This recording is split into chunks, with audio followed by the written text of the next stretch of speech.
Every single day, 1,700 people in America become millionaires. There are now over 22 million of them. But here's the part that catches most people off guard. 80% of them didn't inherit a single cent. They built every dollar from scratch. But here's the weird thing. Most of them don't look rich at all. They're not driving Ferraris or living in mansions. They're your neighbors. The person in line behind you at the grocery store, wearing a plain jacket and driving a used Toyota. Meanwhile, there are doctors and executives pulling in six figures who can barely afford to retire. So what do these invisible millionaires understand about money that most people don't? That's exactly what the best-selling book, The Millionaire Next Door, answers. The authors, Thomas Stanley and William Danko, spent 20 years studying millionaires. And what they found genuinely changed how I think about money. In this video, I'm sharing the 5 biggest lessons from their research. And the last one is the reason I'm personally obsessed with financial independence. Lesson 1, the status trap. We've been sold a lie about what rich looks like. We picture the guy in the designer suit, the luxury watch, the new car every year. But the research found something completely different. For every millionaire who buys a luxury item, there are 8 non-millionaires buying that same item just to look successful. The authors call this big hat, no cattle. This analogy comes from Texas, where someone might wear a big fancy cowboy hat, but own 0 cattle. All show, no substance. I see this all the time in the corporate world. You see people with the fancy titles and the expensive watches, but they're stressed out of their minds. Meanwhile, the millionaire next door is the guy who owns a plumbing business, wears jeans to work, and drives a 10-year-old truck. He doesn't care about looking rich.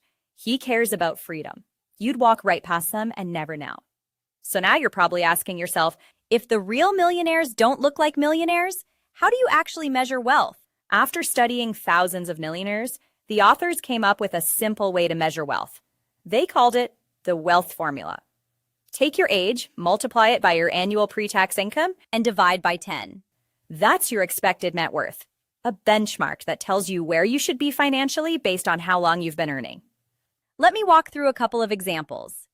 If you're 28 years old and you earn $55,000 a year, your expected net worth is $154,000. If you're 35 and earning $80,000, it's $280,000.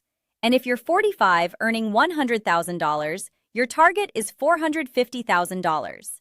Now here's where it gets interesting. If your actual net worth is double that number, you're what they call a Prodigious Accumulator of Wealth, a PAW. You're winning the money game. But if your net worth is less than half that number, you're an Under Accumulator of Wealth, a UAW. That doesn't mean you're bad with money. It usually means your lifestyle has quietly grown to match your income. And if you think you're the only one, wait until you see what the research revealed. Some of the highest income people in the country, doctors, lawyers, executives, are the worst accumulators. You'd think earning $300,000 a year would make it easy, but it doesn't. Because the more they earn, the more they spend to match their status. Bigger house, nicer car. The big hat grows, but the cattle never come. I actually ran this formula on myself when I first read the book. I'm not going to share my number, but I will say it was a wake-up call. If you want me to do a full breakdown of this formula and how to move from an under-accumulator of wealth to a prodigious accumulator of wealth, drop a comment and make sure you're subscribed. Lesson 3. It's not about what you make. Let me make this really concrete. Imagine 2 people. Person A earns $60,000 a year. Nothing flashy. But they save and invest 20% of their income. That's $12,000 a year. They live below their means, drive a reliable car, and stay in the same apartment. Person B earns $120,000 a year, double the income. But they live in an expensive neighborhood. They drive a leased BMW. They eat out most nights. After all their expenses, they save almost nothing. After 20 years, who's wealthier? Let's do the math. Person A, investing $12,000 a year at an average return of 8%, ends up with roughly $590,000.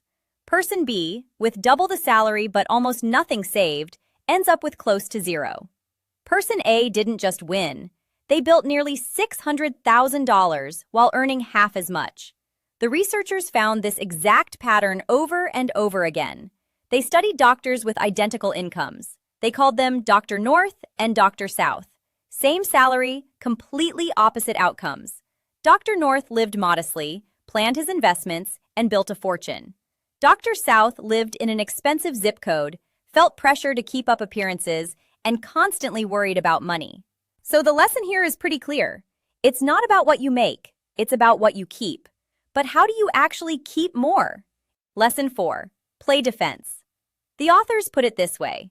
Building wealth is like playing a sport. Offense is your income, how much money you bring in. Defense is your budgeting, your saving, your discipline with expenses. Think about the fittest person you know. They're in the gym every single day, and they're already in great shape. You'd look at them and think, why are you even here? You don't need this. But that's the whole point. They're fit because they never stopped showing up. Wealth works the same way. The people who budget the most carefully are the ones who seem like they don't need to. But that's how they got there. Now here's something the book talks about that I don't see enough people discuss. The real cost of buying something isn't just the price tag. It's also the time you spend researching it, maintaining it, showing it off. You don't buy a luxury car without spending hours comparing models. You don't maintain a designer wardrobe without keeping up with trends. That's time you could have spent learning about investing, building a side business, or just planning your financial future. The authors ask this question, and it kind of haunts me. Why would you spend 60 hours a week working to build wealth, then spend your free time destroying it on stuff you don't need? It's like going to the gym 6 days a week and then eating junk food every single meal. You're canceling out your own effort. So at this point, you might be thinking, why bother? Why live below my means when I could just enjoy my money right now? And the answer is Lesson 5, the Go-To Hell Fund. Honestly, this might be the most important idea in the whole book. The real millionaires, the ones next door, they all have what the authors call a go-to hell fund. That means they've saved enough money that they can maintain their lifestyle for 10 years or more without earning another dollar. Think about what that means. If your boss treats you unfairly, you can walk away. If the economy crashes, you're not panicking. If you want to take a year off to spend with your family, you can. That's not just money in a bank account, that's freedom. And that is what the millionaires next door are really after. Not the watch, not the car, not the house in the neighborhood that impresses people at dinner parties. They want the ability to live on their own terms. And they got it not by earning the most, but by keeping the most. This idea, this concept of having enough that you don't need anyone's permission to live your life, that's what got me into the whole world of financial independence. It's not about being rich for the sake of being rich. It's about options. It's about not being trapped. So here's my challenge to you. Remember that wealth formula? Age times income divided by 10. Pull out your phone, run it. Don't judge yourself. Just use it as a starting point. Because the entire message of this book is that anyone can build wealth. You don't need a massive salary. You don't need a lucky break. You need discipline, a plan, and the patience to play defense while everyone else is out there buying big hats. If this video helped you, check out this video. It's the perfect next step. And remember, keep growing every day.